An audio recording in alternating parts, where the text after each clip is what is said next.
और आज भी आप देख रहे हैं India news 24 UP. Uttar Pradesh की राजधानी के लखनऊ मलिहाबाद में मौजूद हैं ग्राम सभा गदियाखेड़ा। हमारे साथ बातचीत करने के लिए हैं इंजीनियर रमेश रावत। जबकि समाज की कोई बात आती है, कोई कार्य करने की बात आती है, सेवा करने की बात आती है, तो सबसे पहले आगे आते हैं इंजीनियर रमेश रावत।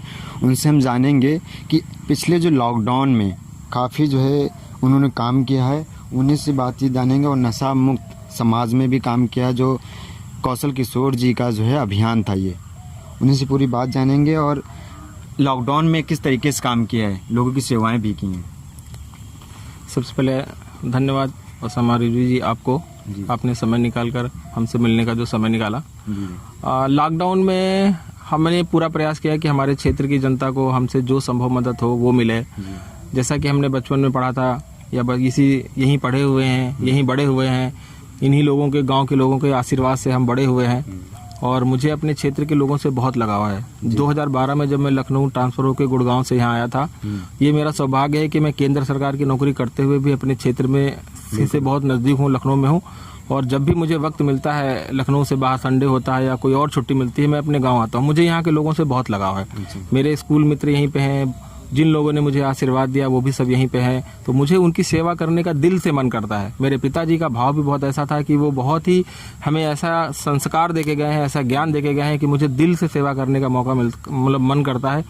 और ये आप यकीन मानिए कि मैं अपनी जो मुझे तनख्वाह मिलती है, मेरी पूरी कोशिश होती है कि कुछ अंश मैं ज़रूर अपने समाज को दूं पलट के, ये बच्चों के लिए, जो पढ़ने वाले बच्चों के लिए, ताकि उनको प्रेरणा रहे कि अगर वो अपने क्षेत्र से निकलते हैं और कहीं बाहर नौकरी करते हैं, वो सब पलट के अपने समाज को ज़रूर देखें और अपनी जिम्मेदारी समझें और आगे लोगों को बढ़ाने का कार्य करें। जीवन में यही रास्ता बचा है और इसके आगे मैं नहीं समझता कि जो है वो सब यहीं रह जाएगा। अगर किसी को हम कुछ सिखा के जाएंगे, कुछ आगे बढ़ा के जाएंगे, तो शायद वो हम सबका नाम लेगा। मतलब लॉकडाउन में जो पिछला लॉकडाउन बीत चुका है और काफ़ी महामारी देखी गई थी कोरोना काल में, आपने किस स्थिति में या कहाँ पे ज़मीनी हकीकत पे काम किया था? हाँ, ये चीज़ बहुत इम्पोर्टेंट आपने पूछी। मैं लॉकडाउन में, मुझे जब 2000 पहला लॉकडाउन था और अप्रैल के महीने में बहुत पीक लॉकडाउन था। पहले लॉकडाउन में और कोरोना में इतना ज़्यादा भय था, इतना ज़्यादा डर था। मेरे ऑफिस में CSR के, मैं पावर ग्रिड में नौकरी करता हूं और वहां CSR का फंड अलग से आता है और कोरोना टाइम में CSR की कमेटी में मुझे रखा गया।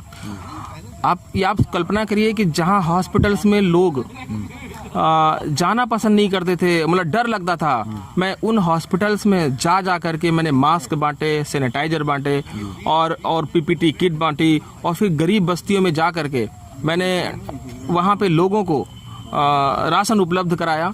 ये सब मेरे पावर ग्रिड की तरफ से था और मैं उसका मेंबर था। ये मेरा सौभाग्य था, मैंने दिल खोल के लोगों की सेवा करी और इसमें सारा का सारा श्रेय मेरे पावर ग्रिड संस्था को था।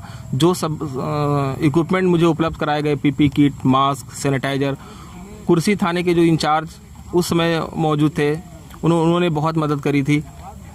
हम सबके लिए जब भी समय मिलता था, उन्हें कहीं भी हम डर के ये सामान बांटने जाते थे, PP किट, मास्क, उनसे हम पूछ लेते थे किस गरीब बस्ती में जाएं जहां लोगों को ज़रूरत है। तो सौभाग्य मिला मुझे और मैं बहुत खुश नसीब हूं कि पावर ग्रिड ने मुझे अपनी टीम में रखा और मुझसे ये सेवा लिया और मैं सेवा करके बहुत खुश था। मास्क से बस मैं अपना बचाव करता था, ग्लव्स हमेशा पहनता था, डबल मास्क लगाता था और प्रॉपरली फुल कपड़े पहनता था और लोगों की सेवा करने निकल पड़ता था। हॉस्पिटल में जाके मैंने काम किया। मलिहाबाद CSC सेंटर पे मैंने मास्क, PP किट उस पिछले साल मैंने बांटी। अन्य जो बाराबंकी जिले के कई कुर्सी क्षेत्र में जो सरकारी अस्पताल थे, वहाँ पे जाके मैंने मास्क, PP किट सभी को उपलब्ध कराया पावर ग्रिड की तरफ से।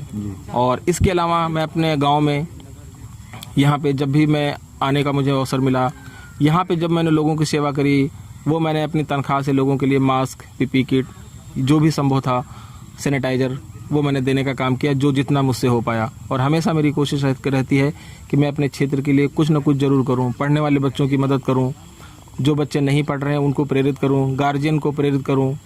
गरीब लड़कियों की मतलब शादी आती है, ये भी सुनने में आता है कि जो है आप आगे हाथ बढ़ाते हैं और लड़कियों की मदद करते हैं जो शादी के लायक होते हैं। हाँ, मैंने अपने क्षेत्र में, गाँव में तो ज़रूर कह रखा है, अगर किसी गरीब विधवा की लड़की है, अगर उन्हें शादी करने में कठिनाई हो रही है, कुछ आर्थिक मदद की ज़रूरत है, जो एक मैं कर सकता हूँ जितना, मैं कुछ ना कुछ ज़रूर करूँगा। जो लोग मुझसे मांगते हैं, मुझसे कहते हैं कि मेरी बेटी की शादी है, आप मेरी मदद करिए, मैं कुछ अंश दूँ, कितना भी छोटा ही अंश ना हो, पर मेरी कोशिश रहती है कि मैं उनकी मदद करूँ। बिल्कुल।